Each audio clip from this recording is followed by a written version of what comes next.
Nagkasundo ang Kamara at ang Senado na ipapasa nila ang Bangsamoro Basic Law o BBL bago ang huling State of the Nation Address ni Pangulong Noynoy Aquino sa Hulyo. Pero ayon sa chairman ng House Ad Hoc Committee on the BBL na si Representative Rufus Rodriguez, kailangang masunod muna ng MILF ang tatlong kondisyon para masiguro maipapasa ang BBL. Kabilang dito ang pagsasauli ng mga armas ng mga nasawing SAF Commando, pagtulong sa pagtugis kay Basit Usman at pagsuko ng mga miyembro ng MILF na mapapatunayang nagkasala sa enkwentro.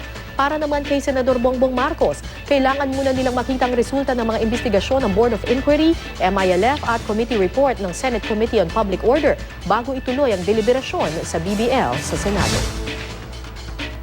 Yun ngang mechanism for ceasefire. Pagka nagka-encounter, pwede na natin umpisang pag-aralan. Dapat yan ang maging lessons learned natin dito sa nangyari sa Mama Sapano.